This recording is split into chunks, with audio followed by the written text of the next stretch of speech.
The views, comments, and opinions of the following program do not necessarily reflect those of Morris Media Studios, MorrisMediaLive.com, or its affiliates. Listener discretion is advised.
I can't hear myself. Can you hear yourself?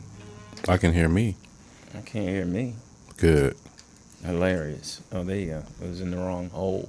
Same thing she said. I know. It's always, and that's the first thing you do. Oh, okay. Hey. We don't get no countdown. Nothing, man. Nothing. All this. You know why we going down like this? Because of that Raggedy Al Toomer show that's on. Raggedy or Raggedy? Raggedy. Okay. Raggedy. Let me stop. Can you? Just can't, man. But we hope that we're helping him. What time did these gnats go to sleep? Jesus. We hope that we're helping him. How many listeners you got now? You got more listeners? Al Toomer? He's so sensitive. I've been hearing people talking about, man, why you talk about Al like that? I was like, people have been asking you that? Derek Ellis asked me. He was like, we were laughing at how sensitive he was. And then I used the same joke about how can somebody be so dark, be that sensitive? Yeah. Because he figured he got teased growing up. But anything to help his numbers. You all for it?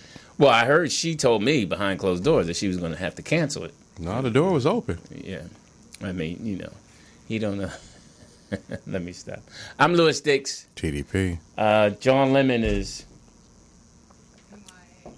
I don't know where John He's on assignment. He's on assignment. I tried to hit him up. He didn't hit me back. Summer's here. It's summertime. It is hot here. And I know it's hot everywhere else. L.A. is 95, 90. 97, 90. 97. Valley, it's in triple digits. Yeah, it's Wakanda hot. And we walk up, and Sheena's at the door with her Wakanda outfit on. Looking like auntie. Yeah, like a queen. All beautiful and... Dairy queen. Shiny. It's like, same, like, whatever. We're going to make her smile one day. She didn't smile for you? On the inside. She knows she desires me. I feel that. I feel that, too. I feel it. I hug her, and she just melts. I saw her knees buckle. Yeah, so she tried to play it off, but it is what it is. Bless her heart. They haven't rescued the soccer players yet. The soccer players who are trapped in some cave. From the World Cup? No. It's some soccer players. I don't know the news behind it, but I know it's been on the news, and they've been showing the cave and how deep it is. And the question in my head is, how did they get in the cave? You walk. But what tour guide said we need to go see this cave, and then months or weeks later they can't get out? They probably went in there to play a match, and their own version of the World Cup. I forgot what country it's in. It's in I don't know. Thailand. Thailand. It is. It's in Thailand. I had the pleasure yesterday. I mean, a treat. My boy Fedorov, who works with Eddie Murphy. Fedorov? I grew up with him in Philly. So he invited me down to the set of Dolomite. Nice. And Craig Robinson's on the show. So Craig's like, yeah, invite him down. And Eddie and Wesley Snipes and Mike Epps. So we got to sit down. I spoke to Eddie briefly. He was nice enough because he was walking by. And like, how you doing, Louis? And that was really... it's always... And I don't care who you are, but when someone, like, I look at Eddie Murphy as just a mega star. Oh, for sure. I mean, and for him to... That's E. Murph. And every time I've seen him, he's made it a point. You know how stars can detour their route to come to you and say hi? Right. And he's done that every time I've seen him in public. You know, he's made it a point to walk away from his people and say, "Hey, how you doing, Louis?" It's a brief conversation. Right. And it was they were filming at Charlie's. Oh, So not that you don't know how to get in there. yeah, so I said to Eddie, I said, first, how you doing? How's the family? Da, da, da. And I say, yeah, man, this was a real strip club. And he's like, yeah. And I was like, yeah, man, I've been up in there. I said, man, I said, you know how it is when you get, you and your girl ain't going well. I said, I've given these people my real name. so and it always makes you feel good as a comic if you can make Eddie Murphy laugh, because his laughs are going to be true. He's not going to laugh until even if he finds the smallest thing funny about what you said. If it's the cadence or that's how brilliant he is. So we talked briefly, and then we talked again because he would leave the set and come back. And then I got to hang out with Craig, and Craig was telling me about him interacting with Eddie and how great it was. And I said hi to Mike Epps, and Mike Epps is the owner of Charlie's, was there, old man, with one of his bottom girls. And so Mike Epps was playing craps. What you know about a bottom girl? She looked like she was a bottom girl. I don't even know what that means, but she looked like she was on the bottom. Right. Started from the bottom. Staying here. Yeah, so... And Mike Epps was shooting dice with him. That was funny. And I got to talk to Wesley Snipes because we were sitting next to each other. Nice. And that was because Wesley was really excited to be there and be a part of the film. It's a Netflix film. Yeah. For those of you who don't know, it's the story of Dolomite, who was from the 70s, one of our iconic comedians, legendary. Right so here Eddie's on Crenshaw. Yeah, Eddie's playing Dolomite. So Wesley, we were talking and we were having a great conversation. First, we were just chopping it up about family. He has 5 kids. Yeah. You know that, from the age like 30-something to 11. And all of his kids are in the martial arts. And I asked him which ones were the most athletic. He said the bottom 2 and the 14, 11-year-old. So, and we were talking, and I asked him if he had ever thought about doing stand-up. And he said, no, he didn't think he could do it, and I asked him whose life story he would like to play, because I said, well, I think you could do stand-up. I think you could do what Joe Morton did, which was like Joe Morton did the one-man show of Dick Gregory.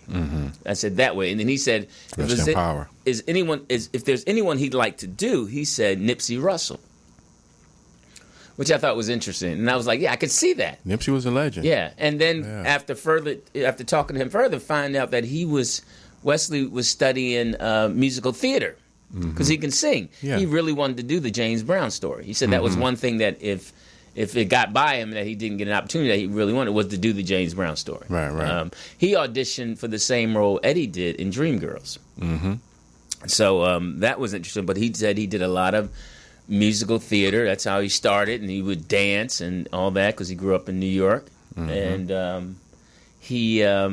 so we started talking about Nipsey, and I was giving him some history about Nipsey. And he was talking about him and Denzel and how Denzel, that one scene when they were in More Better Blues, he said after him and Denzel were going at it, Denzel called him over and asked him where he studied. And he was like, yo, man, you the first person to ever give it to me like that. And he said he didn't have an idea who Denzel was. He said he was fresh out of college, so he didn't realize the megastar that Denzel was. So he said he was just doing his thing. But he's also talking about how, that on the internet, if you go about how him and Denzel's never worked together again. And he said that, yeah, that's true. Because he said, he's had conversations that him and I were having with Denzel, like, hey, man, let's do this, let's do that. And we were talking about how black artists just won't come together like the white boys do. So, so that was an interesting conversation. Now, the backstory, and here's what's interesting. He kept calling me LD. Because someone else would say, hey, a couple people go, hey, Lou Dix, hey, Lou Dix. And I think Lou didn't register because one time he said it low, it said Leo. And then I guess he realized it wasn't Leo, so he just stuck with LD. Yeah. So, but we do have history. Wesley, when my ex first moved here, Wesley took her out. I remember the that 21, story. and then I went there and got her back and said, "Let's go." Keith Washington. Yeah, right. so that was interesting. I didn't bring that up. Why would you? It wasn't. That's right. You're right. Right. You're right. Wait. Oh, here she go. Fact Frida. Apparently, she likes dark-skinned men, but Keith Washington, what did he have to do with anything? He was from the Bay Area, and she knew him from up there. Oh. So she dated a few celebrities before getting with you. No, Oh, Wesley, yeah. no. Wesley was someone she dated when she moved down here, because she moved down to pursue me. Oh. Let's get that Is straight. Is that the story? Oh, that's the story. I met her up Nobody in the Bay Area. knows for sure. I met her in the Bay Area, and then next thing I know, she had moved down, and I got a little nervous. Mm-hmm. But then I realized it was the right thing to do. Then if she was coming after you, why was she going out with Wesley? Because he was Wesley, and I had only done a different world.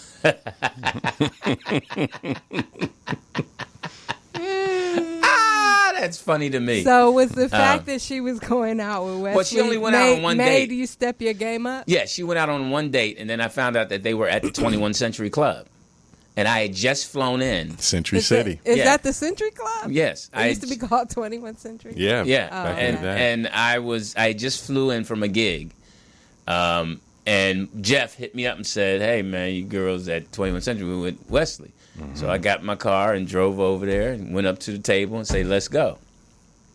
And she said, "Okay." She put her hand out and we rolled. So yeah, it made me step my game up. What? Like that, Lou? Oh, it was like that. He was doing it, man. I'm telling you. It was like that. And now, first of all, Keith Washington isn't from the Bay. He's from Detroit. Oh, okay, my fault. But he was up in the Bay. She did an album cover of his or something. I don't know. Let her tell it. Yeah. Doesn't matter. We got the two beautiful. We got the two beautiful well, I'm kids. I'm surprised you dated her, knowing that she was, She's surprised. No, she was living with out there. No, she wasn't out there. She was living with her grandmother. She wasn't out there. So Marcus King. You don't like nasty girls. I know you. She was garden nasty. tool. It sounded like she was nasty. Come here, you garden tool. So it is summertime, right? Yeah, it's official. It's officially summertime. Summer solstice has passed. I hope everyone had a good 4th of July. Which means ant season. Okay, in Cali. Ants. You hate ants? Yeah. They bite. Have you ever been bitten by ants? No. I think ants go after light skinned people. Yeah. Is that what it is? Yeah, ants don't. See, when you're so high, you got to move. They're gonna get you. You're sitting there stuck. So 4th of July. I hope everyone out there had a safe one. I had Phillips barbecue. July 3rd, I waited in line for over 2 hours. Classic. Phillips. Woody's or Phillips? No, Phillips, to order my Phillips.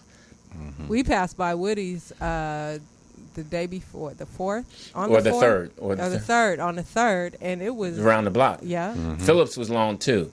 And it was so interesting standing in line. With your people? With your people. With our people. Yeah. Our people I heard these two brothers talking to this sister. Mm-hmm. And they were going... nose dropping? Yeah, hilarious. That is so rude. What happened? They were going...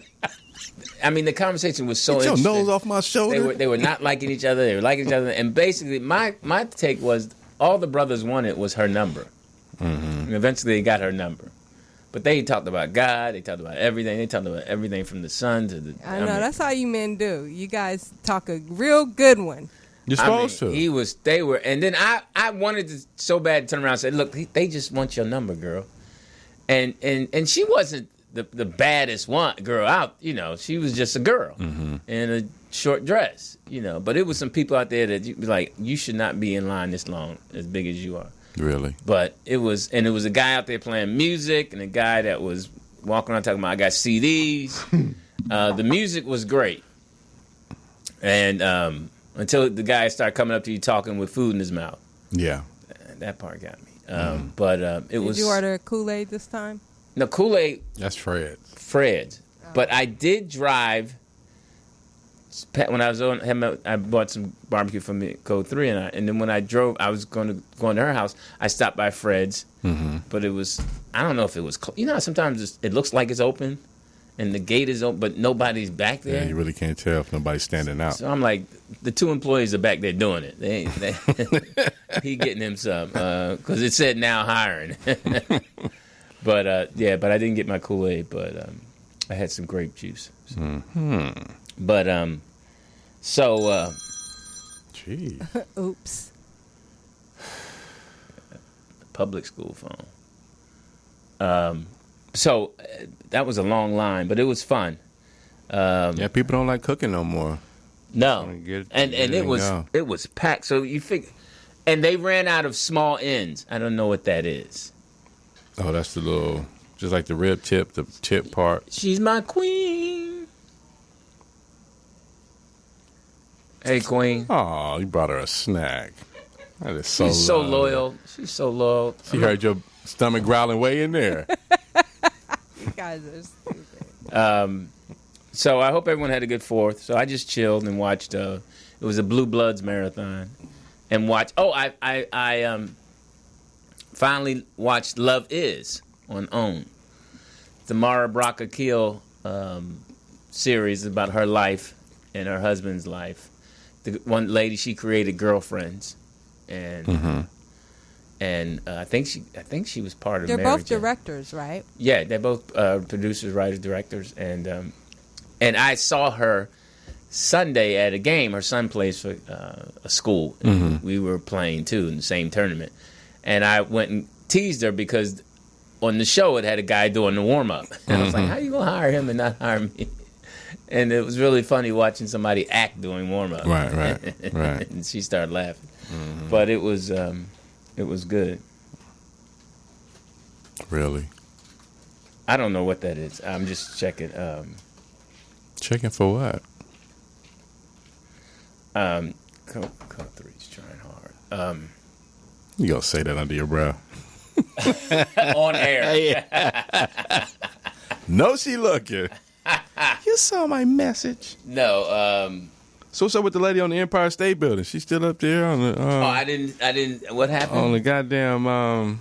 When did this happen? Statue of Liberty. When did this happen? I think it's a couple of days ago. I think 8 people scaled it, and the one lady, she went up. I think she's from Cameroon or something. Okay, and she's up on the top? She in the hat? She was up on the top. But I didn't stay to watch it. I just saw the dude standing there talking to her. She was moving around and all that. But they had to wait and see if it was a terrorist attack, if she had any weapons, and, all that. Yada, yada, yada. Wow. No American woman was up there. Cameroon, huh? Yeah. Cameroonian, I guess that's what they call themselves. Wow. Yeah. And she fighting for independence. And she made it. That's a big Me Too moment, huh? She's up there. Yeah. Ain't none of her sisters join her? So maybe POTUS can look that up. Protesting the immigration. Who asked you? Okay. Oh, she was protesting the immigration? And so she decided to separate herself by climbing up on the right. Empire State Building. No taking no kids with her. Right. So, now it's some people that want to separate from their kids. Grown kids. So that's, this thing is, they say civil unrest is coming, man, if it's not here. already here. It's here. It's here. Now, we in our daily lives are just trying to push through. And, I'm just wondering, do you have time to really take on the issues and go march and protest? Or do you have to get up and go to work? I can drive by it and look at it and all that, but I'm not getting ready to get out there and march and all that. That would be great for 323-293. For what? 3375. Sheena went to the march on Saturday. 293-3375. Sheena, who's that? Really? Oh, Sheena. She went to. Sorry, she went. I forgot. She went to the march where? For what? Downtown LA. For what? Protests against Trump and immigration and all that. Really? She's that kind of person? I thought she was low key. She went by herself, or she was looking for a date? She was online dating. That's how she goes. I guess you could find a nice activist guy there. Yeah, I guess. Yeah. They out there. A man that cares about the issues. They out there. Right. Mm-hmm. Who uses black soap, I guess. Yeah. The normal black soap. Yeah, who burns incense and has... Wears oil, wears frankincense. What is that oil that they used to wear? Egyptian musk. Egyptian musk. Oh, is that the oil they used to use? Try to sell it to you at the light. Egyptian musk. By Egyptian musk and a bean pie. Okay. Somebody said, where's cocaine, Arnold? That is so rude. Very funny. I know. I don't know where homie is. I get worried about Jeff when he just... Because he loves the show. Because, he's a star of it now. So it's, right. It gets kind of concerning when he just doesn't show up. Yeah, because this really, it's Quiet as Kept is his only gig. No, his fans are already locked in. They don't need to... They're already locked in. No, he might be on the road. He's been working with Shane a lot. Shane Ford. Yeah, so he might be on the road. I mean, but I don't know why he wouldn't communicate that. And whenever you call him, he never picks up. For some reason, he'll call you back. Mm-hmm. I don't know if that's a Chicago thing. Sheena said she carried a sign at the protest that read, "Hurry the hell up, Mueller." Oh, okay. Did she, for real? Did she write it herself? Yeah, I saw it. She did it. She wrote it herself? Yeah, she made a picket sign. Does she still have it, or do they discard them? Does she take? I don't know if she still has it. Because I'm wondering, when you make those signs, do you take them back home? And then when people come visit you, they see the sign. Yeah. I don't know. Maybe she'll answer. Where does she live? We'll go over her house. Do you recycle them?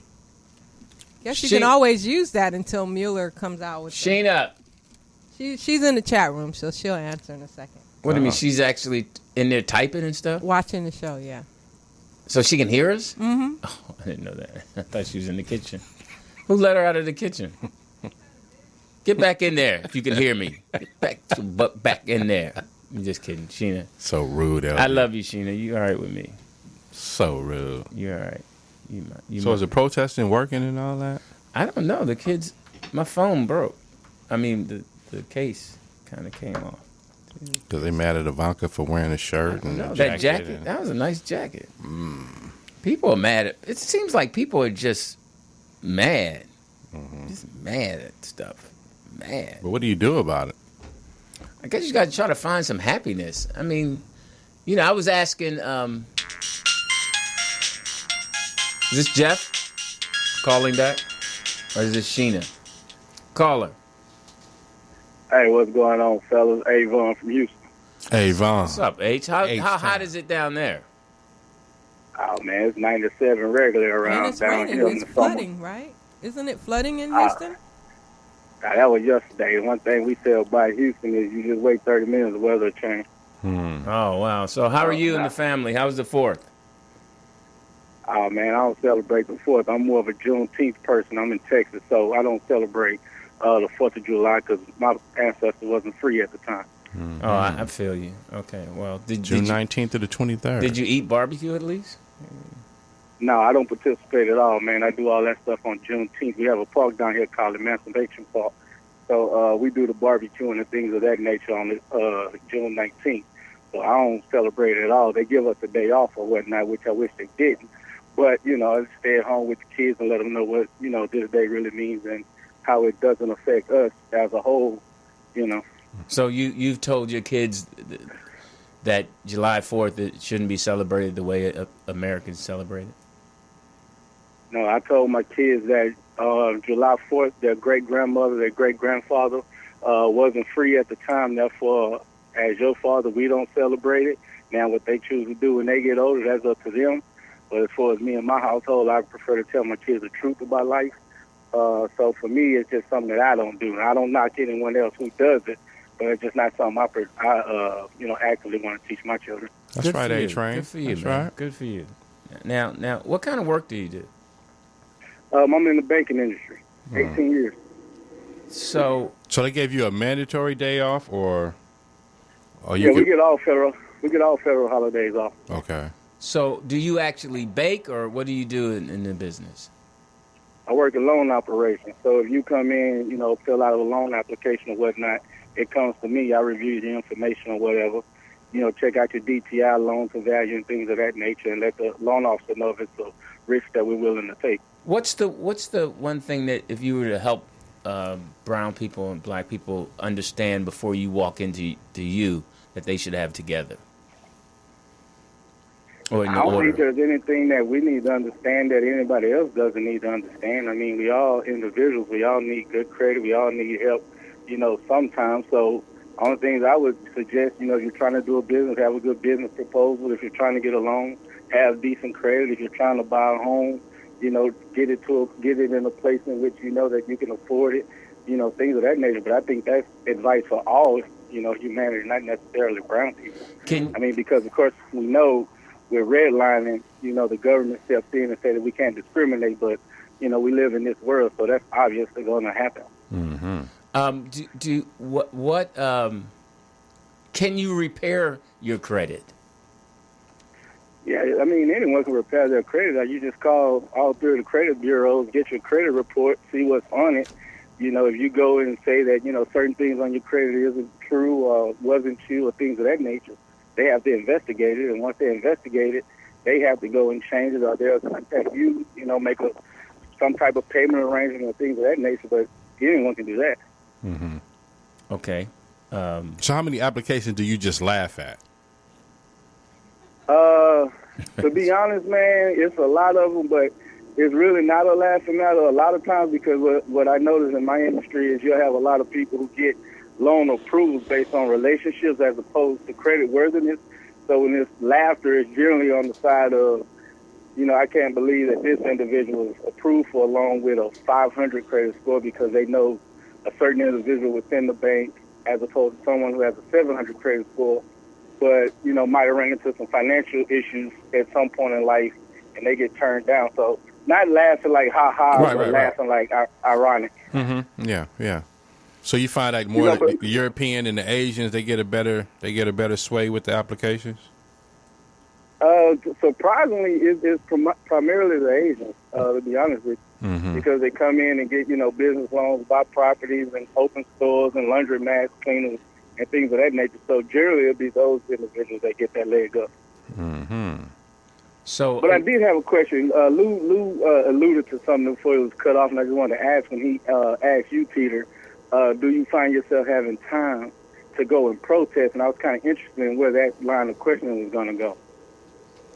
No, I don't have time to protest. Like, I'll go down there and see it out and, and see what the energy is and how they moving. But to just go out there and stand around and not, it's more like, for me, it's like people got to hit you got to hit City Hall. You got to go inside these buildings. You got to get people's names and numbers and then come back with a galvanized plan of how you're going to affect these people, because they working a job like everybody else.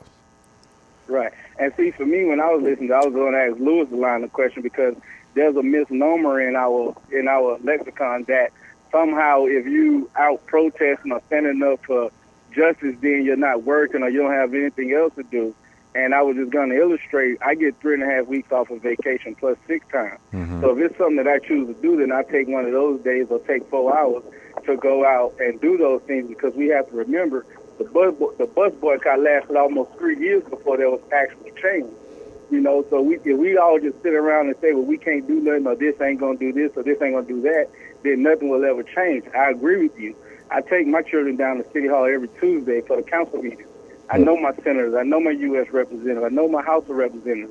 All those things are knowledge that we have to instill in our kids so that what happened in the past can't happen again, because we're so blinded by, and I'm sorry if I sound preachy, but we're so blinded by, oh, this ain't going to work and that ain't going to work, that when they do decide to do what happened in the past, which they are doing now with gentrification and redlining and things of that nature, mm-hmm. they're not even going to know it's coming, because they don't even know anything that's have occurred, because, people, no disrespect to you, Lou, say stuff like, oh, we don't have time for that, or what is that going to do, or how are we supposed to behave? Like, I work in banking, but mm-hmm. check this. Hey, man, when I hit that block in the hood, when I'm with my kids or whoever it is, I can go and do whatever it is I need to do. I used to bleed the block with the best of them. Yeah. Or, when I'm talking to you, Louis, there's a time in which I have to pinpoint the things in which that I need to do. So we've learned to be chameleons throughout our lives. So we don't have to be one certain way. We just have to navigate, the space that we're in each time. Right. Yeah, but what I was saying, I hear you. I wasn't saying people don't have time to go protest. I was saying those are special kind of people, and to navigate that because we did that in Philly. We always protest in Philly. This is what we did. And I go down to the courthouse and I sit and listen to certain cases. But no, I think you can make time to do that. I mean, I got a lot of time. But no, I was asking the question, putting it out there so we can have this dialogue about what type of person makes the time to go out there to do that. Because I believe this is a special kind of person who cares about their community. But right. Our type of person, and I'm sorry to cut you off, but like my daughter's 17, my son is 12, and I have this hope that my son's generation is much different than the one we grew up in, and much different than the ones our grandparents grew up in. So it's like we have to give them the knowledge, not indoctrinate them, and not make them sway one way or the other, but at least make available the information. Absolutely right. Now, to me, being Absolutely who I am, right. he sounds so smart. Do you consider yourself smart? I consider myself someone who's navigated the world. Yeah. Smart is relative. I mean, you have individuals who are homeless who can teach you something. You have someone who never went past 5th grade in high school that can teach you something. So smart is relative. It's what can you get out of the individual that you're speaking with. Correct. Sometimes you have to ignore the messenger and get the message, but we have a hard time doing that because we place so many judgments on the individual who's speaking. Mm-hmm. What makes you laugh? You guys make me laugh. I know you're going to hate this. Speedy makes me laugh, but what really gets my goat is, honestly, when I see my children, do things that I might have did in the past or try to pull one over on me in the house, like, Dad, I didn't do that. And it's like, well, there's only 4 of us in the house, me, you, your mom, and your sister. How did you not do that? Right, so that'll give me a chuckle in the moment, and then I have to, correct the action, but things of that nature. Mm-hmm. Good. You sound like you have a great home to grow up in. How long have you been married again? I got married at 22. That would be 19 years. Wow, so young. So young. Well, good for you, man. Listen. Wait a minute, A-Train. Here's my question. With you being in the banking industry, is there a program that young men can get involved with that helps them navigate their credit score and to become first home owners? Is there a program that they don't know about instead of just banking and saving and checking and saving at a bank? Absolutely. I mean, every bank has what they call a CRA, which is Community Reinvestment Act. Mm-hmm. Every bank, every financial institution has to give something back to the communities in which they're based in. And almost every loan officer, every credit analyst is sitting in the lobby of most banks, but most people don't pay attention to them. Mm-hmm. So it's literally just a sit-down conversation with an individual and help you with those things. Like me, I'm a part of a group called Positive Black Males of Houston. That's somewhere where you can go and get, instruction on how to navigate, the life that we live. I'm also a part of a group called DADS, which is Dedicated and Devoted Fathers. Mm-hmm. So there's outlets out there. It's just having, parents put their children in education and financial literacy above entertainment, fun, materialism, things of that nature. Right. Wow. Well, this was a great call. Only thing that hurt it was you saying Speedy makes you laugh. But hey, man, I've been rocking with Foxhole for... Hey, Peter's my favorite. I ain't going to front. I know in these days you can't, give props without it being D-Rod, but I've been following you guys since 2008, man, and Peter on Wednesdays is the highlight of, rollout, and Fridays, here with you guys. But between Poe and what she's been able to do, Fox, and what he's been able to do, man, I've been following you guys for a long time. And, it's just, entertainment, and I love the conversation. Well, we appreciate it, man. Much respect to you. And continue. Hey, Train. Continue leading your family, man. Be safe out there. Hey, man, you too, guys. All right. What a nice young man. Houston's finest. Yeah. Just, I mean, such a positive brother. Yeah. I don't understand how he could laugh at Speedy. As smart as he sounds, it just seems. But I guess everyone has a side to him that just says he lowers his standards to that Stop. But no, good for him. He sees between he sees the subtext between the lines. Mm-hmm. So I'm Louis Dix. TDP. What's the name of the show? In a man's world, tighten up your belt. You're not a man yet until Louis Dix ordains you. Or A-Train puts it on you. If you can follow his That was great information. Yes. And there's nothing like a young brother in the financial world giving us great advice. 323 is the number. 293-3375. 323. For what? 293-3375. Sheena says she does still have her sign. That's why. Oh, so we actually take replies from people? You asked. And she spoke. Well, good for her. So she's... Now, that was a really good call, though, because, a lot of people don't believe in voting and all that, but I think it's effective definitely on a local level, and he's very tied into the local level of his community. Yeah, he's definitely a young man that we should applaud. Because he's worked hard at getting himself together and keeping himself together. I wonder how it is for a black man in the banking industry, though. Yeah. I wonder how much discrimination he might face. I mean, I know that on the other side of the table, blacks are largely discriminated against when getting loans and things of that nature. But he's on the other side of the table. And people don't realize how I don't want to say difficult, but how stressful, all those things it takes to raise a family and be happy and maintain your home, so and to navigate the workforce. So good for him. And bring your people up at the same time. Yeah, and then, taking his kids to every Tuesday. Sheena said she was going to call in and ask, what would make you get out in the street and protest? Me? I think that's a great question. I wanted to ask that, so I don't appreciate her stealing my thunder in that respect. But that was going to be my question: is what to the people out there? What would make you get out and protest? What cause? Give us a call and let us know what cause. And for me, it would be I guess children, and well, the immigration thing was about children. Yeah, but those are immigrants. I'm just kidding. They don't look like you. Yeah, but and it's funny because sometimes you think in your brain they've got, and I don't know, everyone else thinks, but there's enough people out there. Okay, where do I fit in? I think that's a lot of things of like, where do I fit in? What? And I think it has to be something that has to affect you. I could just say that on the male black, and just go there and just say on that. It's like you really want some action. You know what I mean? You want some action. Not that the women do the paperwork and all that. It's like you want to protect them and you want to hold off the evil forces. Right. To let them do what they need to do so we can make the next move together. Right. So brothers don't really just want to just stand down there and just be, looking around and like, okay, who we after? Who's the enemy? Right. We want some you're right, because I think about, like, I think I could have been a part of the Black Panther Party. Oh, for sure. Protesting when Martin Luther King and them, marching nonviolent, the Nick and all that. Yeah. And so, and it just seems like there was a different kind of focus back then, as opposed to now. Like, it's interesting to see people down there protesting, but then checking their Instagram. Right. And checking their photo ops and everything. Yeah. So I don't know. I think. Because I know one time we were.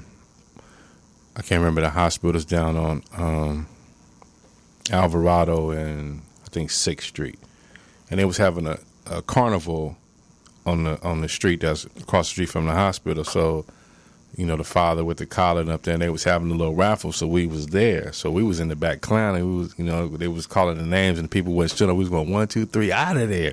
And so he started doing. Who was this? This was. It was just a carnival, a street carnival. But you said we were down there in the back. A couple of homies, the baker and all. We were just all out there, just checking it out because we knew one of the ladies that worked at the hospital, and she invited us down. So then the father had came down and said, thank you guys for making it pleasant for me to be up there, because he was so nervous. He had never done that before. So then my man was just like, hey, man, you have jobs? He said, sure. He said, well, what kind of job you need? He said, well, you know, I'm a fella. He said, I don't want to hear nothing about that. You showed up today. You asked me, did I have a job? So what they had was like meals for seniors. Mm-hmm. They had these vans, but they didn't have enough drivers. He said, if you could just give me a clean driver record, I'm not going to worry about your past because you came here and you came and support the event and everything, and I want to support you back. So 3 of my boys got jobs doing that, delivering breakfast in the morning for seniors. Oh, okay. And everything. So sometimes you do have to just go out and ask questions and see where, because you never know who's in the crowd. You just never know. So it's good in that result, but just some people just don't have that, you know, to converse with somebody, even see what's going on, right? To better their situation. Yeah, you gotta. What is that? A closed mouth never gets fed, or something like that. Yeah, and a closed book never gets read. Yeah, I think the last protest I went to was the Trayvon Martin one they had here in L.A., where we shut down the freeway.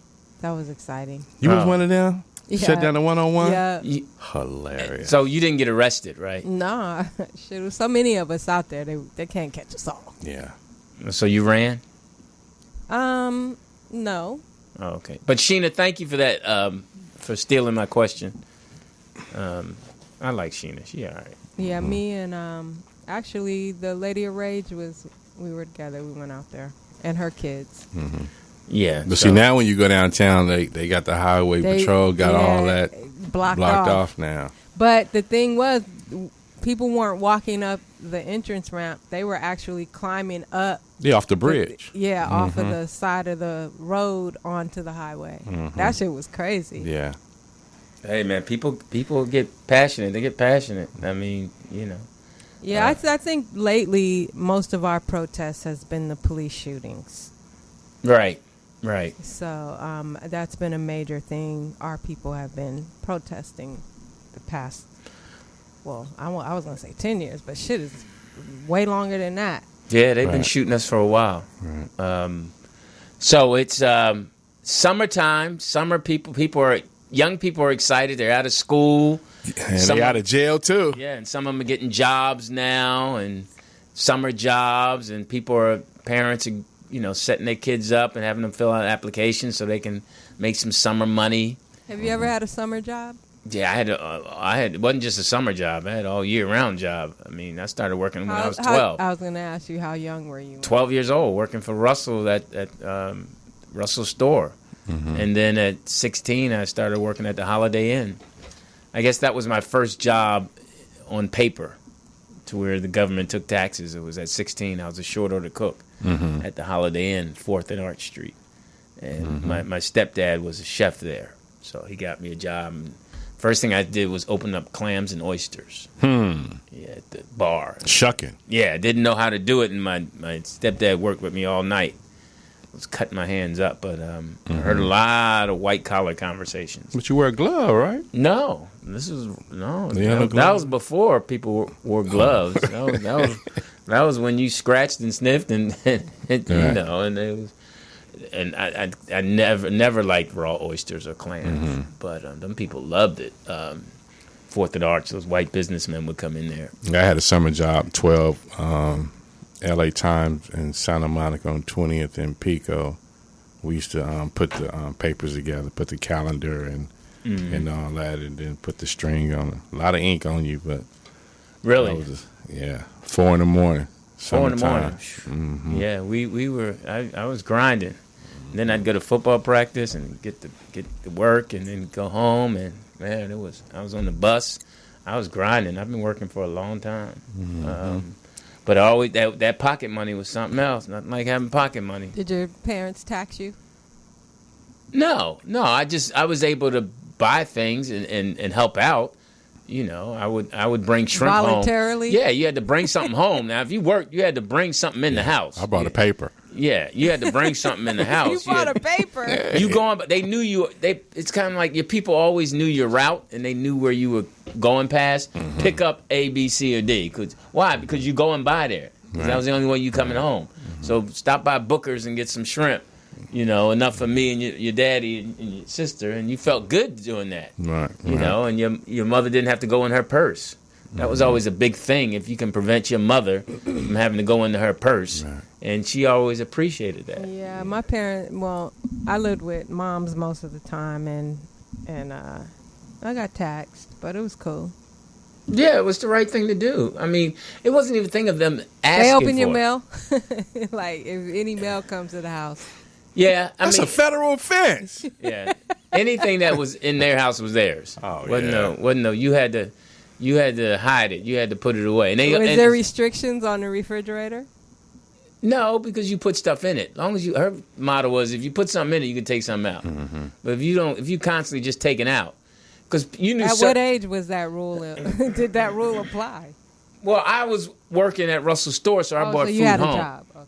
So I bought food home, and you knew what you needed. You bought some eggs home, or some bacon, and some canned goods, some ravioli. Well, that's pretty responsible of you, because you said you were 12? Yeah. Because most kids would have went out and bought candy, bought them some sneakers. No, it was a cheesesteak place, too, so you used to bring your mom. You would get word. Mommy said bring her a cheesesteak home. Right. And it was like, okay. Mommy said to bring home cheesesteaks because that's what we having for dinner. Yeah, because you go to the neighborhood market and they wouldn't take any money out on your check. Right.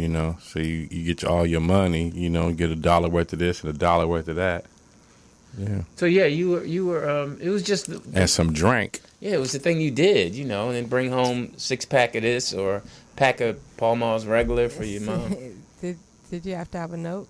No, they knew you. Everybody knew everybody. Right. And they knew what kind of that kids you were. That was a trip back in the day. You could just go into a store and buy cigarettes with a note from your parents, or a bottle of liquor. Or And they knew what your parents wanted. They knew, it was consistency. Mr. Russell, he hung out with my dad. So it's not like I'm going to lie and not get in trouble. Yeah, because like when you get the local winos, like in the summertime, they all know what they always find a couch to put out there. Right. Where they can just chill in the shade. Hey, boy, go and get me a half a pint. Oh, what is a half a pint? Right. And tell him it's for me. Right. And it was great growing up. We had a great time growing up. I feel for these kids now because they just don't have the communities that we had. Everybody looked out for you. I feel like they don't get enough physical activity too, with all the video games and. Oh, for sure. No, that's interesting you say that, because when I was doing the camp, we had a thing. We had stations where the kids would, and I took the conditioning station, and then you have the defensive station and shooting station, and these kids were from age 3rd grade to 8th grade. And I was amazed because I had some jump ropes of how many kids did not know how to jump rope. Yeah. They literally did not know how to jump rope. Where they could turn it and jump the rope. It was amazing. I was just, me and the other coaches. Motor skills. Yeah, the coach was like, how do you get to 6 years old and 5 years and not know how to jump rope? Yeah. It's like you buy the girls the bike. They don't even know how to ride the bikes. You just like... You don't... you should... But you got a cell phone. You got a cell phone, but you can't jump rope. And then we realized that they just don't do things... Motor skills. They don't do that. They don't, They don't work those muscles. They couldn't hop. I had them hopping on one foot. They couldn't hop. Like, you guys never played hopscotch? It was just... It was really embarrassing. Then the parent would pick them up, and then you look at the parent, and you're like, okay... Physical erosion. Yeah, look at your mom and dad. Mom was, she had the nicest capris on and outfits on, and the dad, looked like, just it's like, man, if somebody chase y'all caught. Ain't no family's running away from danger. So it was really, is that something that can be corrected, or is just full steam ahead with what's going on? No, now see, I believe now these were a lot of these were privileged kids. Oh, for sure. Now I think if you go into our neighborhood, I think that would be reversed. But those kids are not even out anymore. If you took, but I'd be really shocked if the kids in our neighborhood didn't know how to jump rope, because you learn how to jump by being outside, and I think our kids. I think parents still say you need to go on outside in our neighborhood. That's like here, coming up, you go down, Martin Luther King Boulevard, you pass by Audubon, and guys is on the court. Right. But you always got your gear in the car, like, I'm going to get a game. Right. But they don't have none of that no more. No, you don't even see kids. I mean, just physical fitness is important because your heart is a muscle. Mm-hmm. You just have to exercise. You just, you see so many big kids overweight. You're just like, Lord have mercy. That's how you get new friends, and then you go to new places to play, and you get your squad and everything. And then you meet that group, and everybody spread out, but that's still your crew because y'all came up together. Yeah, on the playground. Yeah, friends are different now.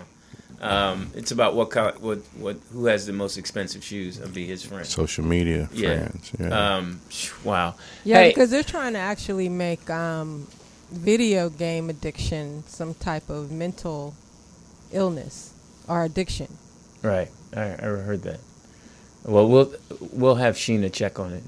That's real. They didn't legalize weed, and now I got Call of Duty. I got to get to the goddamn end of this game. Right. Now here's the interesting thing. No, what's this night? Fortnite? Is that the new? Now, a kid on our team, okay, our freshman team, he wasn't getting a lot of playing time. So his dad, he quit, but then he came back to the team. So I'm talking to the dad now. The kids, the family, they're going through a transition, mom and dad, and dad's mean to the mom. So I'm talking to dad saying, hey, is everything okay? Because, the kid's going through this. Just want to make sure everybody's on the same page. Mm-hmm. So he tells me that, are you really giving him a chance, coach? And I was like, yeah, he just doesn't know what he's doing yet. He's behind a little bit, and he's just not that good yet. Yeah. And the dad says, no, he's really good. He's this. And he says, the kid's a freshman. He says, all the senior kids love him, and they call him to be on his team for Fortnite. Now, we're talking basketball. Right. But he's telling me how great he is in Fortnite.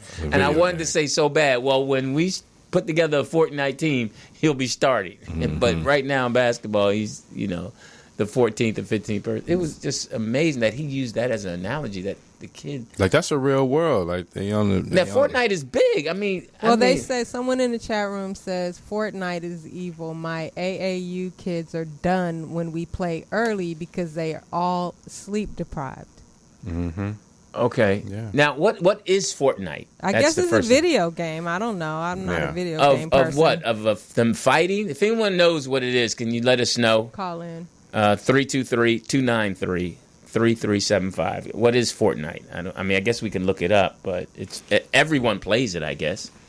Someone else in the chat phone, a room called Business Phone. Boys need to hoop, box, play flag or tackle football, and play baseball, and stop discussing fashion with girls. That's true, man. That's true. Their verbal skills are really, I guess I can't say on the girlish side. They say it's a shooting game, Fortnite. Yeah. Okay. Mm-hmm. All right. It's like Grand Theft Auto of this generation, they say. Didn't they have some game where the guy was shooting up the school and just crazy shit?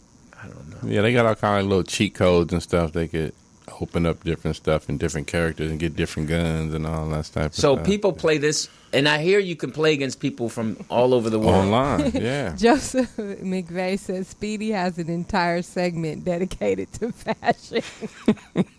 Hilarious. Are you serious?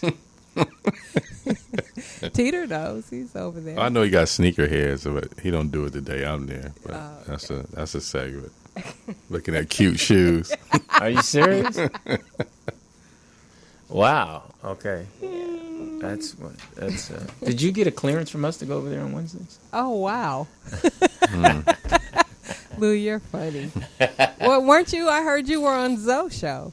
How was that? I was there Monday. Jeff Brown was really interesting. He's, Zoe's so good at what he does, and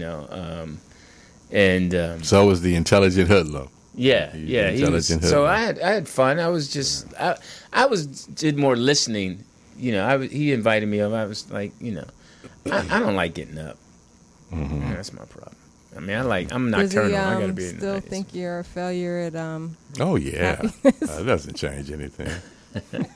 Well, I think one of the things about when you've lived life long enough, you start understanding what failure is and what success is. It's relative to each his own. So I think that was a time when you think that your life is so great, but then you start reflecting because I think his kids were younger then, but now his kids are older, and success it's not really about you. It's about what you've accomplished and what you've inspired other people to do. So listen, we'll be back. We're going to take a break to see if Sheena's done her job and got our food.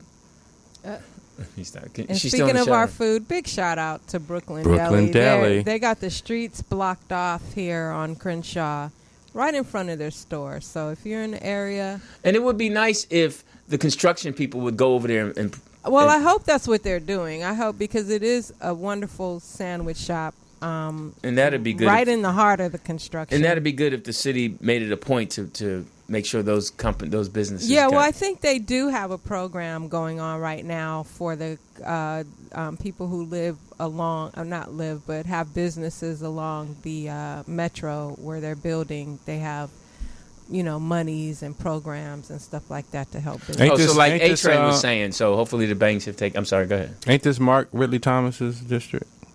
I think so, and I was trying to figure out if it was Herb Wesson or Marquise Dawson, who's over here, because I need them to sponsor my grand opening coming up.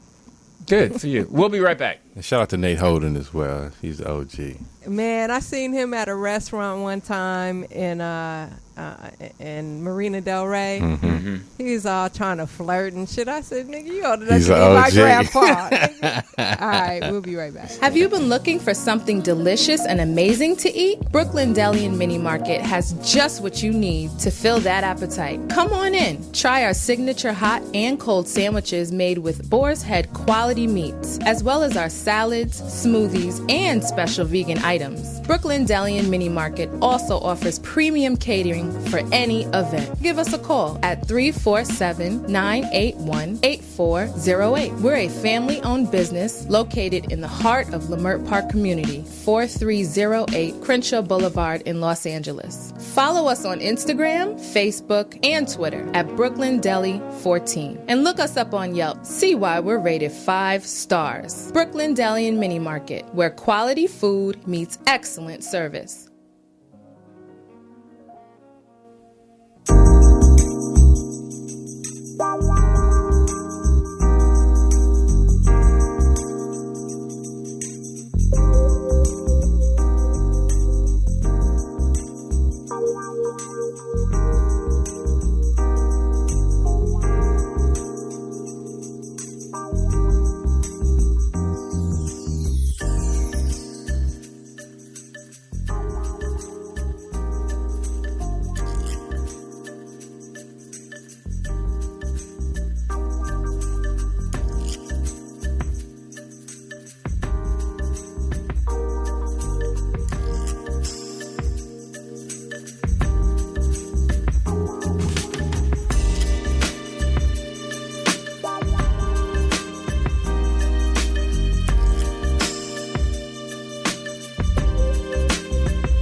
I guess she came out and said that. They just be making up stuff. Yeah. Oh, sorry. Hey, we back. And I'm Louis Dix. TDP, in a man's world. Tighten up your belts. It is Friday, July, what? 5th? 6th. July 6th. You sure? Yeah. Okay. My brother had a birthday, July 3rd, and I almost forgot. Barely made it to call him. Mm-hmm. Say happy birthday. Because for some reason, I'm like, is it July 3rd or 4th? And I'm like, I've known him my whole life. So, so for those of you, because I saw, speaking of what A was talking about, I saw a lot of stuff on social media about us at the time America was born, we were slaves. and you shouldn't celebrate it, and understand what you're celebrating. And education is power. So shout out to A for bringing that to our attention again, as it should be, and educating his children. He seems like he should be a teacher. You still teach and do what you do? Yeah. I mean, I'd love if my child sat in his classroom, because he seems like he's an honest young man. So, 4th of July, and he says he celebrates Juneteenth, which they do in Philly.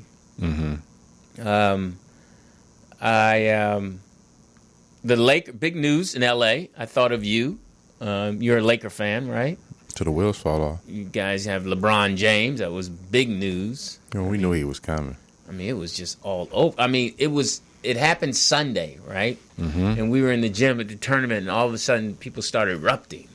And he's like, "What is going on?" And all our kids was, "Coach, guess what? Coach, what you think, Coach?" And I kept saying, "Sixers." And everybody kept saying it. Him and Ben Simmons wouldn't have been a good fit. No, I was saying Sixers are the better team. I don't care about the Lakers. And then this is what you heard from all the little rich white kids.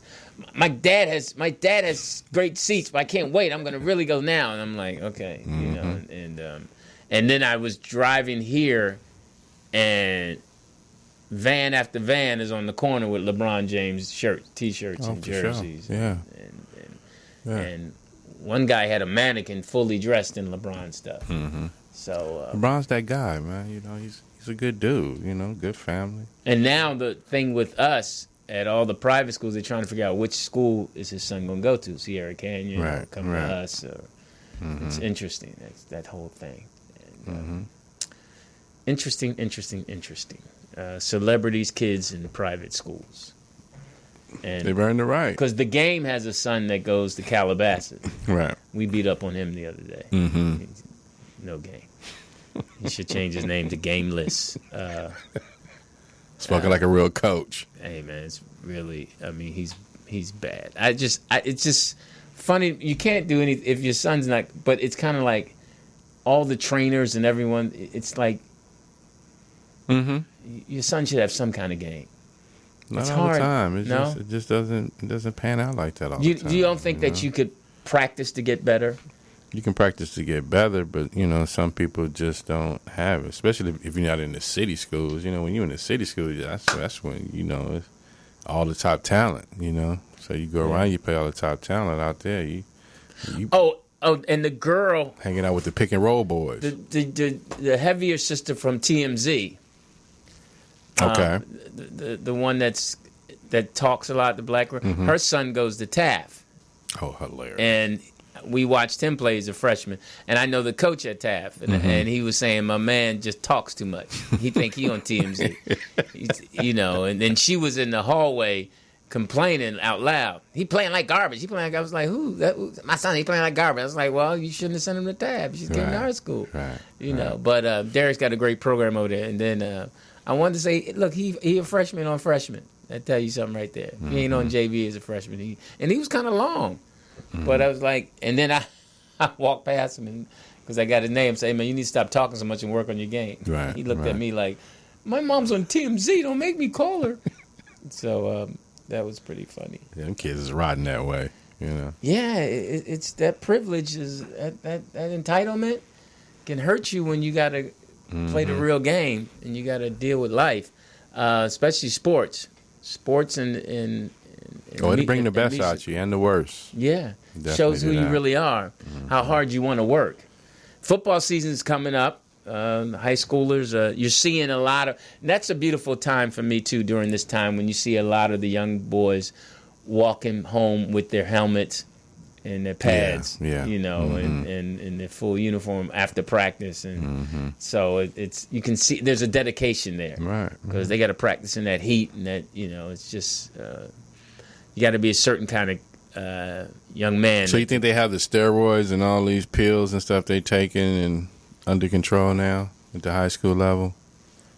I think because we always get a kid who dies on the field. Yeah, the supplements. I mean, they're really cautious now because the kids don't do like we used to do. The double days and the heat, and no, you don't need no water, and you know they monitor it.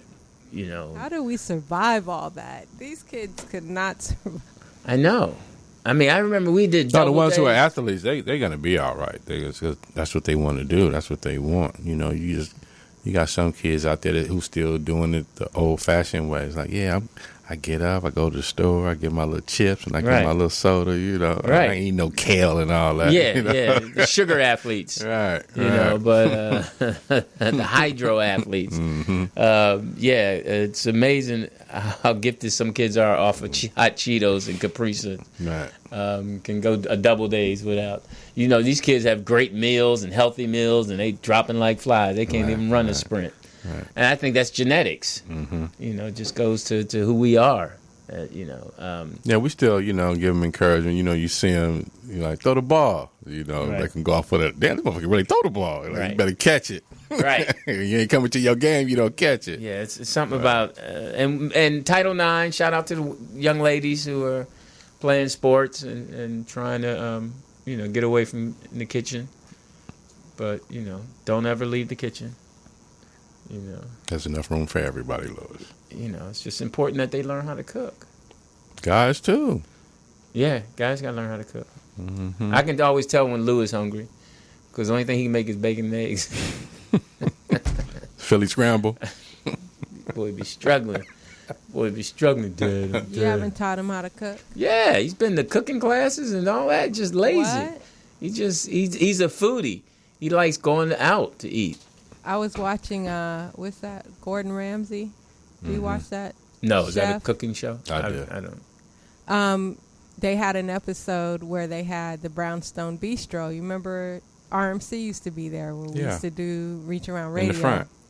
So that restaurant in the front. So Gordon Ramsay went and did a complete makeover at the Brownstone Bistro where we used to do Reach Around Radio. But it was a really, really good story. I mean, it was a true tearjerker. But was that same chef was still there? it's Clive. Yeah. He owns Brownstone, okay. and he was about to lose the restaurant. And Gordon Ramsay pulled up and turned his whole place around in like 24 hours. Yeah, he was a good cook. He does the Caribbean fusion food. And where's that place? That's over on by Pico and La Brea, like catty corner from Roscoe's. Roscoe's is actually moving from Pico to Washington. Oh, it is? Washington and La Brea. Oh, that's where it was originally. Yeah, I was trying to figure out because it's on the right there on that corner where the dirt is. Yeah, it was right there because parking was terrible. That's why they moved down. Now they're across the street from there. Oh, okay. But it looks like they have a lot, but I don't know how big the lot is. When are they moving? I don't know. They're building it now. It looks like the building's up and they're paving the They're doing so much construction out here. And I wonder everywhere else. I hate that it's going to be where it's at because that's literally like a block from my house. So you don't like that you can walk through Roscoe? Nah, it's going to be, the parking is going to be bad. Yeah. Okay. They'll be parking on my street and other streets around there. Such a racist. That's what I'm saying. It's people. these people. But shout out to Brownstone Bistro. If you watch Gordon Ramsay, Chef Clyde. It's the episode on Brownstone Bistro, episode 3. It was a really, really good episode. We know Clive personally. We used to work with him. I was at that location before Clive even moved in to build his restaurant there. And to see how, and Clive has been going through a lot of personal stuff over the past several years. So for Gordon Ramsay to come in, I mean, I always thought that restaurant lacked vibe, but Gordon Ramsay came in there and just turned the place out. So check that out if you watch that show. It was good. It was really good. Because it's hard to have a restaurant out here. Oh, my goodness. It's hard. I heard there's a Stevie's on the strip on Pico. Yeah, now. Is that Pico, true? Yeah, it's good stuff too. Yeah. Pico on what? It's past CJ's. It's like La Cienega? No, it's not that far. But it's before that. It's between La Brea and La Cienega. I forgot where it is. Yeah, it's over there. Because you got My 2 Cents right there. You're right there on Pico and Cursan. They got the bomb shrimp grits. Oh, really? Yeah. Oh, all yeah, fresh. CJ's? No, My 2 Cents. Oh, My 2 Cents. Yeah, I don't eat grits. Wait, is that my homegirls? Right there on Cursan and Pico, right at the light. Does it have a tree on the outside of it? Like not a painted tree, like on the building. I think so. It's in that little strip mall right there. Oh, the right painted tree is the weed place. Yeah, you got your places mixed up. I know I got a nice little weed spot. I hate that I have to drive 30 minutes to get to it, though. Wow. I thought they were all the same. Nah. No? This one got deals. The dealio. Specials. A gram makes a difference. That sounds like a T-shirt. A gram makes a difference. But I hear they're getting ready to crack down on a lot of the dispensaries out here to make sure that they're selling, that there's not chemicals or something they're doing. The license, they just, I don't know why it's so hard to regulate the marijuana industry here. Because how long does weed stay fresh? Shoot, I don't know. Because I guess they spraying it with something to rejuvenate it and all that. Them little spots. So it is. We're looking forward to the summer to see. Hope everyone's got their vacations lined up. That was always a fun time for us. Get vacations and figuring out. What kind of vacations did you and Lou Senior go on? We would go to New York, or we would go to drive up to see family in New York, or go to this place called Wildwood and amusement parks. But mostly I was working. Mm-hmm. So we didn't, family would get in the car and drive. We'd have to make our sandwiches. That was always weird because we would make our sandwiches and stuff, food, but my dad would stop at Howard Johnson's to get himself a burger. And then we would be able to get something to drink. And I just thought that was Howard Johnson. Yeah, and we were like, "How come we can't get a burger? Because I'm driving. I need to have energy. I need my protein." Right. So I always thought that was we would be eating peanut butter and jelly sandwiches or ham sandwiches or something. But so you sure you wasn't going to see Marion Barry? All I know is no, that was before crack was out. I ordered you a burger. But yeah, that was. So yeah, but he would come out with burgers. We would just watch him eat. I heard that. We would just watch him tear that burger up. And a good mayor, man. And he would eat sloppy. My kids too. in the car. He would eat and tear it up. That was funny. Yeah, so that was our. But we had. That's funny. We had good vacations with our kids. We did it. We used to go to Carmel and stuff. And that's the ice cream place, right? No, up in Monterey. No, it's Carmel's ice cream. Yeah, we would drop the kids off at our people's, and then we'd keep going up there. Mm-hmm. That was always fun. Fun getaway. And it's always fun going up the coast, just riding up the coast. Garlic Festival and stuff like that. You took the kids to the Garlic Festival? No, we would drop them off. Her and I would go. We would drop the kids off at the grandparents and then take to the garlic. And she liked to go to the Garlic Festival. Yeah. What was the food good? I wasn't into garlic. I just went because that's what she wanted to do. I would go to the Garlic Festival. I just was looking forward to going up to Carmel, staying in the little breakfast places. And that's like the Lobster Festival in Long Beach, and they're not having it in San Pedro this year, but Long Beach is like September, the Lobster Festival. Mm-hmm. Oh, that's cool. We have a Taste of Soul out here. When is that? That's coming in October? Yeah, a lot of bad credit out there. Taste the Soul I went last year. My buddy John Jones came out to visit. We walked Taste the Soul. They had the concerts too, right? Mm-hmm. Yep, they have. They say about 100,000 people come to that thing right on Crenshaw. I think it's from 39th. Yeah, now to King. So will the construction be done by then? I think last year they had the construction going, so they were able to work around that. Danny it's Bakewell. A shorter route now, but they're going to be done with the one that's in front of front of our buildings probably in the next month. Mm-hmm. So that'll be probably cleared up. A lot of people got working a lot, construction people, because there's construction all over L.A., everywhere. Downtown. You seeing black folks working? Not a lot. Not too many. Not too many. Not too many. Not too many. A lot of white boys. Are you planning to take any trips this summer? No, unless I'm working. I like working trips better because then you're getting paid and stuff is free. Just something, it's more enjoyable. Right. What's the latest on on our beloved Code 3. Is she really beloved? She all right. We had 4th of July. It was fun. 4th of July. What did y'all do? You give her some sparkler? No, we just chilled. Or a cherry bomb. We just chilled, watched watched a little TV.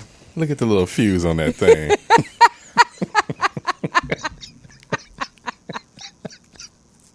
That's funny. You know, it was funny because they did all this advertisement. The police department was saying that they're really going to crack down on the fireworks. Right. Oh, it was like Beirut out there. Gosh, Oh, my man, it was God, it was- crazy. And when you look at it from the sky, like how they had, it's just all over the city. Like, there's no escaping it. Right. No.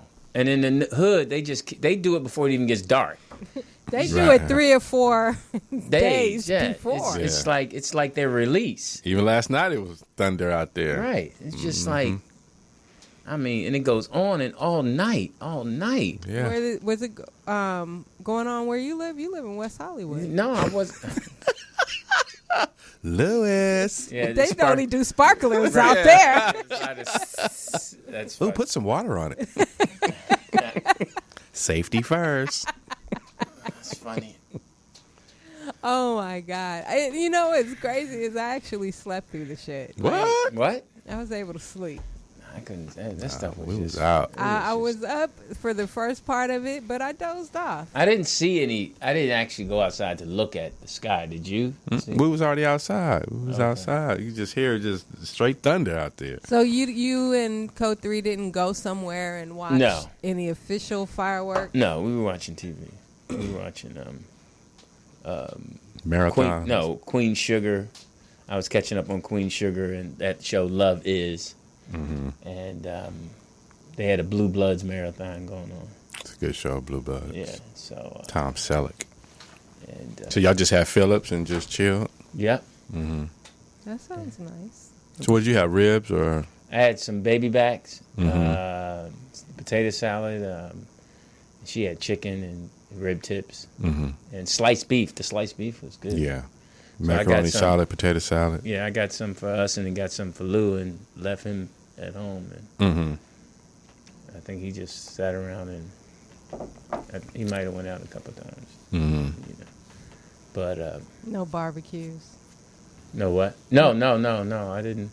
Somebody from the Guy Black show invited me to a barbecue. Some woman, and it was really funny because I'm like, you really think I'm coming to the barbecue? If she was cute enough, you would. No, I wouldn't. She could have been ugly or cute, and I wouldn't have gone there. It's real weird because it's kind of like I got to know the people. Why? It's nothing. I just think it's so awkward being the one person who gets invited to the barbecue because people know people know you're just with that person, and you were the person that year that got invited to the barbecue. Yeah, you little sticks. I feel The guy from So Nosy is here. I just, it's kind of like Lou would walk up and say, I'm on the list. They go, what's your name? So nerds. Oh, come on right in. Yeah. We got a VIP wristband Could for you smell this and make sure it's fresh? It's my job, man. that's pretty funny. Yeah, I've always thought that was awkward being that person that no one really knows at the barbecue, and you have to be introduced by everyone to everyone. Just introduce yourself. No, but I'm just saying it's like that's her barbecue date, or that's his barbecue date. Okay. You know, you're here because you're the 4th of July date. You know, you just. It's always the big women in the kitchen being security. Put that foil back on that thing. Right. Can I see what it look like? Right. And you know, it's just an awkward thing. I don't like going to certain, you know, even with Code 3, I don't like going to certain stuff with her. I mean, I do, but I don't. Because I'd her rather sisters don't like you. I mean, that has to be uncomfortable. Yuck. The sisters don't like themselves. You know, Oh. Excuse me, honey. Are her sisters married? No. Oh. They're single bodyguards. One sister blocking every time they're around. Well, she's here, and you shouldn't. You want me to tell her to go? No, I'm good. Chill. That's the best thing about having your place to chill. You ain't gotta. Like, I'm good. That's the best thing for a guy to be able to say, or a girl say, I don't need to come over. I'm good. I'm chill. I'm chill. It's gonna shut it down. And I guess that's why people have, side piece. That's what a side piece is for, I guess. I don't know. Is a side piece really for the holidays? Well, I wonder where the side piece came from. That It's a slang. Like, who created that? Somebody that had a side piece, or somebody that caught somebody that had a side piece? Well, it was, back in the day it was the woman on the side, and then, we always slick with the lingo. Oh, your side piece. And then, like, oh, side piece, I like that. And then it just stuck, side piece. It'll be something else in a couple of more years. It'll change. Side bone, side piece. The other one. I'm not going to blame it all on the women, but they just don't have any morals anymore. You know that? Well, women? Yeah. They just out there now. Just know nothing. Yeah, they will. I mean, the women who mess with the married. But it only get to the dudes. I don't know that it has changed. There's always been mistresses and side chicks, and most men or some men have historically have other women. So I don't know that it's changed much. But I'm amazed at how women will be with the married man and then have expectations of him to act a certain way. Yeah, well, that to me is kind of silly. I mean, I don't get that. I mean, I don't understand how your brain works that way. Know your role if you're gonna do it. Right. And we ain't talking about a dinner roll either. Right. I mean, it's just like, and I think men have a better understanding of, we don't get caught up like that if we're with a married girl. We like, all right, I'm hitting it, I'm getting on. I ain't going to expect her to be here. If she can make it, she can make it. If she can't, she can't. No, they just really on their independent. They just all with the, it's all this and all, it's like, really, honey? To where you want, like, girl, I'm married, girl. I mean, how many times have men have said that to me? Girl, I'm married, I can't go. Why not? I'm married, stupid. Mm-hmm. I don't get that. I'm married. Persistent. Yeah, well, you should be able. If you love me, I'm married. What part of that don't you understand? You came into this knowing that.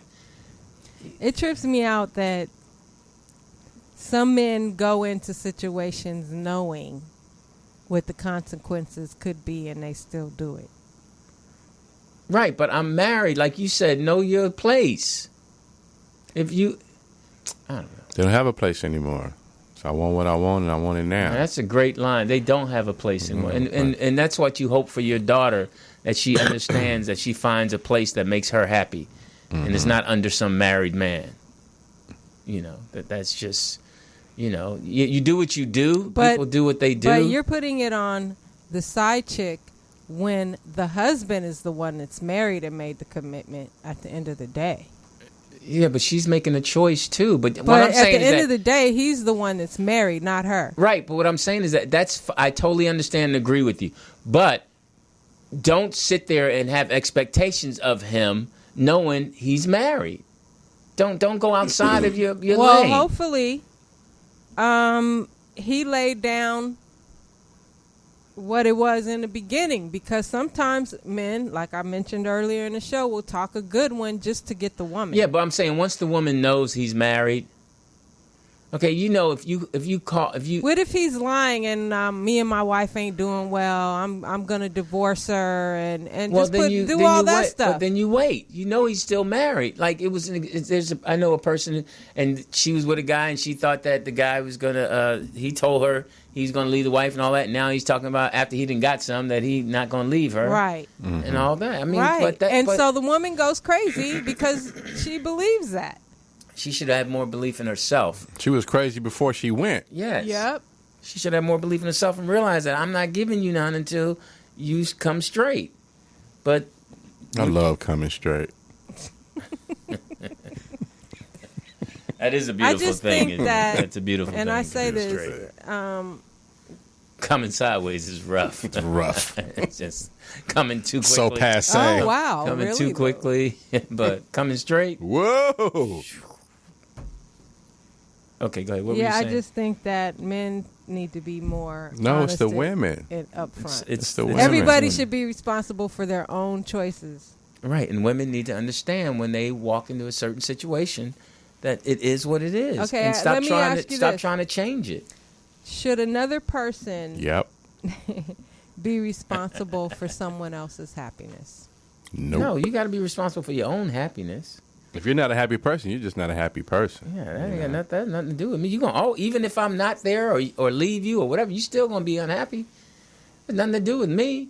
I mean, it's you got to learn to be happy with yourself. You can't get out your own way. You can't even enjoy happiness. Even if he did everything for you and wasn't married and took you on trips and all that, you still would be unhappy. Yeah, you'd find something to be unhappy about. Yeah. It's too hot in here. I don't like this. Okay, you know what? I hate it when I have friends like that. Like, so you already know. They be getting. No, I'm not. On both sides, we can do some improving. But I'm just saying, I look at some of the female friends that I do have that have guys that really go out of their way to make things nice for their girl, and like you said, I know some women that are just never happy, and I'm like, damn, I wish I had a dude like that. Aww. Right? They'd be like, just hey man, you just say what it's a bottomless pit that you can never fill. Yeah, you just can't fill it. And then Willie Wonka's in the chat room, and he Sweet. poses a good question. I keep telling women, why am I supposed to make you happy? Well, trust me, he Willie, you don't. I'm just kidding. Willie's funny, I'm sure. Willie, and I'm sure he's a good guy. He's just, he's who he is, and I'm sure that. Well, he's still young. I mean, yeah, he is that. That's another thing, but that's why it's so important that, people just have to be happy because that's why it's women. Yeah, no, I agree with you. It's women. Because we try to make y'all happy. That's what y'all say. Oh, I don't get along with bitches, and like, what am I supposed to do? I gotta get along. Right, you don't get along with your own kind. Right. So you think I'm gonna go in there and just make your heart full of flowers and goddamn potpourri? Yep. You're already a bitter soul, honey. I can't change that. And it's sad. You got different problems with your daddy, and will tell us I got daddy issues. Well, all right. Well, you know what? Right. I can't fix you and your daddy and your mama. My last husband, my last man. What guy wants to hear that? Coming brand new, your last. Right. I don't know. I don't accept nothing less than. Well, then, yeah. Go be less by yourself. Right. All right. I'm so tired of all these. Do you, boo boo? Right. Right. That's funny. Right, because they not happy, yo. They just not. And happy. we try. I mean, it's just, and you have everything. I mean, gosh, you're not happy. We tell you you're beautiful. You don't feel you're beautiful. Right. You got to try to improve. A self-esteem. You got to try to improve everything. It's all encompassing. It's all there. I don't like myself this way. Hey, man, I love you. I love your breath. I don't like that. Someone in the chat room, Joseph McVeigh, says men do help destroy many women, though. And what about pimps? I mean, that mind control thing. Well, that's why I retired. I just got tired of it. No, that's something else. We're talking about basic, regular people, everyday people. We're not talking about the extremes like pimps and garden tools. We're not talking about them. We're just talking about, and I don't agree with him that men can destroy women. No, they would have been. You're already self-destructive. No man going to help push you over the edge. That's just crazy. That's something that you're not doing or you're not putting together. You can't put that on another person.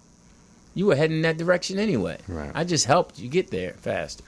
Right. If I be a prostitute, would that make me happy? If I be a prostitute for you and you be my pimp, is that going to make you happy? Like, how do you go into that situation? Yeah, and people even have issues when you get a girl who says, I enjoy it. I love telling me. Y'all got issues with that. How can she feel like that? Well, that's who she is. Right. She's comfortable.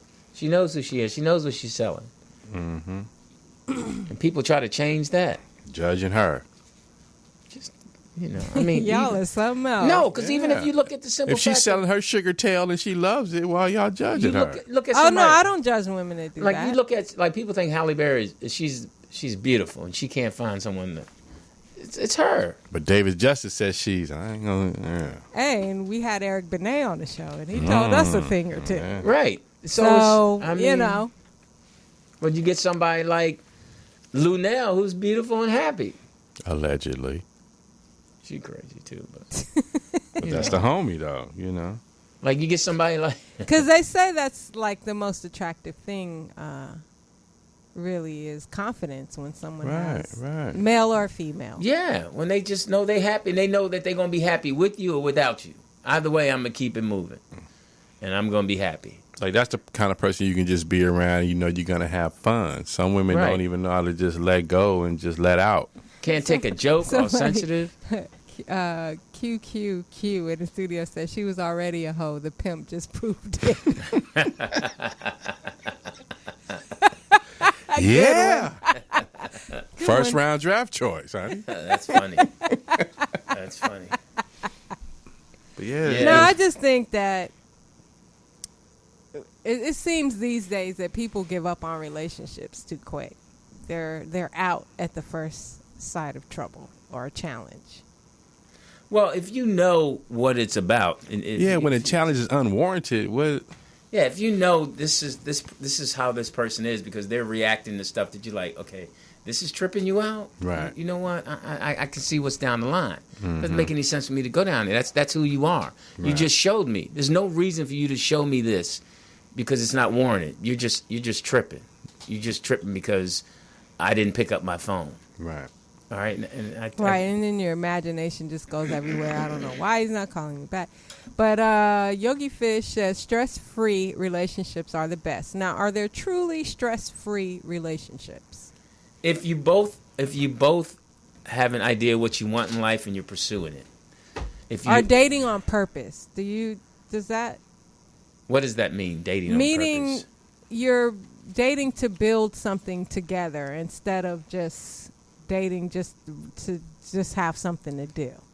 Yeah, I mean, dating. I agree. Dating on purpose is important, and as long as you two, and it depends on where you are in your age. If you're young people dating, then you know that you're heading towards something, and you can't get in her way, and she shouldn't get in your way, and you both go forward. And if you happen to stay together, you stay together and build something. Right. Then if you're, in your late 30s and you're trying to figure it out, the girl needs to start a family. She wants to have a baby, and then the guy is still trying to get his life together. Something else. Now, if you're over 45 and you both have children, and you're now just deciding that you want a life partner, then I don't need to have all your baggage move in with me, and I don't want all my baggage moving in with you. And it ain't So Gucci. clean, and I think, the most important thing at that over 40 is cleaning up your house. Clean house, get that stuff ready, so then you can just enjoy life with that person. But don't have that person have to deal with all this baggage. Clean up your house.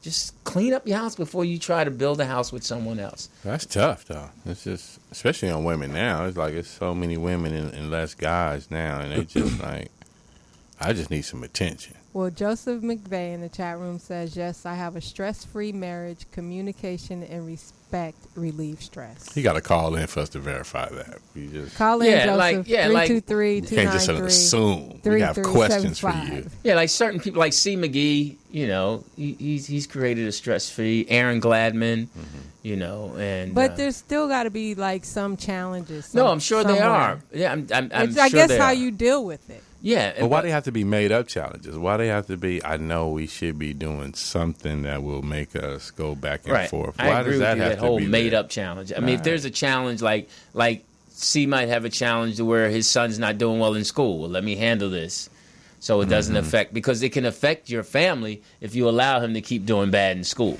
Right. Because that's going to be an added stress. But he nips that stress, and that's that. Because women, they lock guys into a routine. Okay, I know he's going to do this. I know he's going to do that. I know he's going to do this. And Yeah, then, we're pretty predictable. And then they get bored with that, and they want something outside of that routine. We got about 7 minutes left because I have to leave early at 1:45. I got practice. I really don't want to go to practice. Yeah, I just think people are just Women. no, men too. Don't want to be hurt. They don't want to be rejected. Well, that's part of life. That's what I'm Yeah. saying. You guys trying to eliminate things that are just part of life. And here's the thing. As far as somebody's hurting you, that's when you have unrealistic expectations of them. If you realize people are people, and you're like, okay, this person, and people make choices, and that person Yep. made a choice, And when you make a choice, that's your choice about you. It's not a choice about me. And a lot of us put that on us. Like, well, she decided to do that, and that hurts me. Well, no, that's on her. That's her choice. If she chose to go out with that guy and cheat on you, etc., that's her choice. Right. It's not a reflection of me. And a lot of women think that's a reflect. When a guy does something stupid or messes around on a woman, that's not a reflection of you. That's him. As long as you were consistent with who you are and your love was right, that's him. Now, if you contributed to it where you treated him a certain way and made him feel a certain way by saying, I don't like you, get out of here, not loving him, then yeah, he's going to make another choice. That's him based on the situation. She's not loving me. I'm going to go love someone else. Right. But the girl at the protest was all on me. Right. Yeah. Willy hilarious. Wonka, you got like 5 minutes to call in before Lewis has to go. We want to know your relationship take on Willy Wonka is, women just all over the place. Y'all pansexuals and all this old type of stuff. What is it? Yeah, y'all can't even. Y'all want to try everything now. Yeah. and you don't want to talk about that part. No. We pretty. We ain't gonna. There's this video on. I wish I had. Well, this might be Willie. Hang on. This might be Willie. Hang on. What is this, a house party? That says all it is. This might be Willie. Hang on. That might be C. McGee, Aaron Gladman, Chris might from be Connecticut. your girl. What girl? Oh, Seymour. She went to Cuba or something. This is so fake. Yes. My nigga Lukey Dookie. Shalom. Always been the shit and always gonna be the shit. What's up, man? How you doing, Willie? Yo, man, let me tell you something, Luke. You know what I'm saying? I've always been a fan of a relationship, a bond between a man and a woman. You feel me? Mm-hmm. And in America, in my experiences in life, whenever I bonded with a chick, you know what I'm saying, it just didn't work out because, like, one chick, she moved away. She went to New York, you know what I'm saying? Mm-hmm. And then, like, sometimes I meet a chick, you know what I'm saying, but she already booed up, you know what I'm saying? Like, when you meet a woman that can just be, like, the homie and shit, like, she already booed up, you know? Mm-hmm. So then you left with, like, the majority of women, which is, like, you know what I'm saying, the insane motherfuckers, you know what I'm saying? Yeah. And, like, I used to be I ain't gonna say a pimp, I would say I was a vagina manager for a while, you know what I mean? That's official. That's official. Yeah, I ain't had no Rolls Royce, and you know what I mean? I ain't have all that, so I can't even use the PIMP in my motherfucking sentence, you know what I mean? I got you. Fallopian entertainment, I got you. Exactly. But Lou, one thing I learned about my little time and shit with these two young ladies, you know what I'm saying, was that, it's very similar to a relationship when you with a woman who is in the insane majority, you know what I'm saying? Yeah. Because when you out there with these girls, you gotta be their daddy, you know what I'm saying? You gotta be their leader and shit. Mm-hmm. And you can't show no weakness, man. Right. You know what I mean? Right. And they be probing you, man. They be trying to poke you and shit and trying to see if you a bitch nigga, you know what I'm saying? Yeah. And so that's how, like, being in a relationship, like, my baby mother was kind of like that because in the first 4 or 5 years I was with her, I didn't really love her like that. You know what I mean? It took me a long time to fall in love with her. You know what I mean? Mm-hmm. And I didn't show no weaknesses to her, and I was a cold nigga a lot of times. You know what I'm saying? Yeah. But then once a nigga fell into motherfucking, Sesame Street, and I was motherfucking singing with the Muppet Babies and shit, all in love like a little bitch nigga and shit, that's when, like, you know what I'm saying, my woman started losing a little bit of respect for me. You know what I mean? Mm-hmm. Took your foot off the gas. Yeah, you know what I'm saying? And then ultimately when I cheated on her and shit, then, I guess that was like, my dam finally cracked and shit. My shit fell apart, you know what I mean? Mm-hmm. Because she saw me as a weak nigga, like a bitch nigga, you know what I'm saying? Yeah. And so that's what I learned about this relationship game, man, especially with black women, man, because, black women are very tough, you know what I'm saying? Yeah, those bitches, yeah. Yeah, you gotta be, you can't be no motherfucking kicker or no punter or no motherfucking backup tight end, nigga. You got to be the captain, the general on the field. You got to be the quarterback, nigga. Mm-hmm. Yeah, I feel you. You know what I'm saying? Yeah. So, your rebuttal, Lil.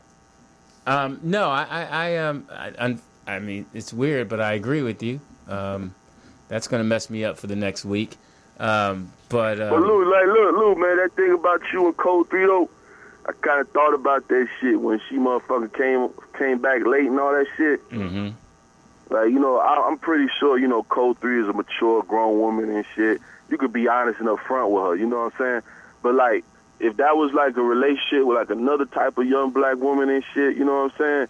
You might have to play game because, like, a lot of times you got to play chess with a woman's mind. That's another thing I learned from, you know, being a vagina manager and shit. You got to play chess with a woman's mind, you know what I'm saying? Mm-hmm.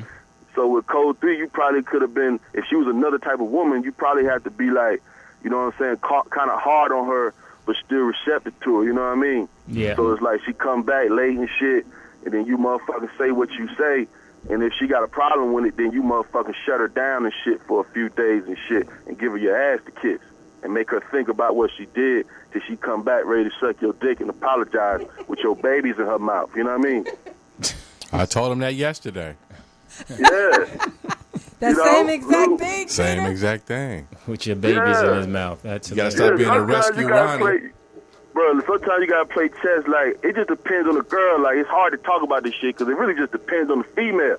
Like, one time with this young lady, man, and she was kind of like, we wasn't in a relationship, but I was fucking with her, you know what I mean? Mm-hmm. And she was talking shit in my car and shit because she wanted to smoke real bad, and she's getting on my fucking nerves. So I just bust a U-turn and shit. And she's like, "What you doing?"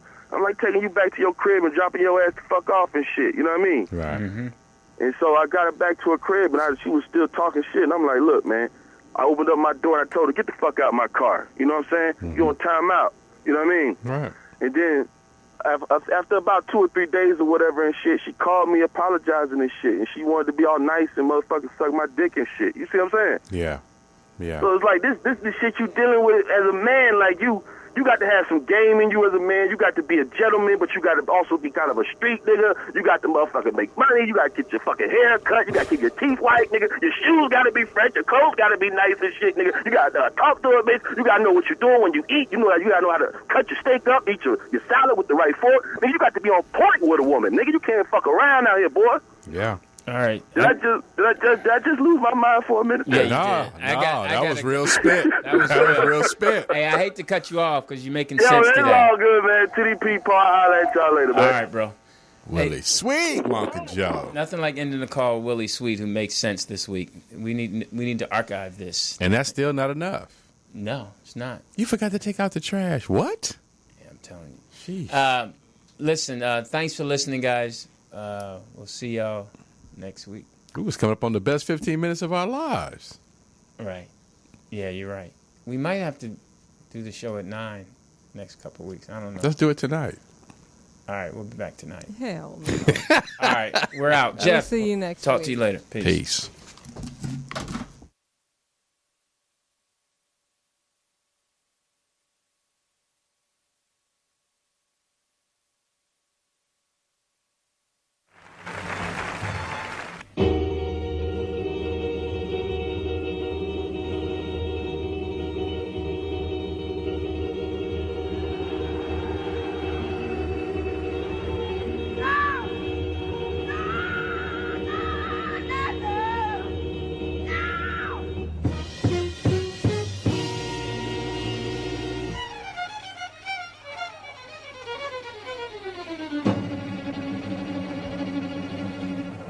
This is a man.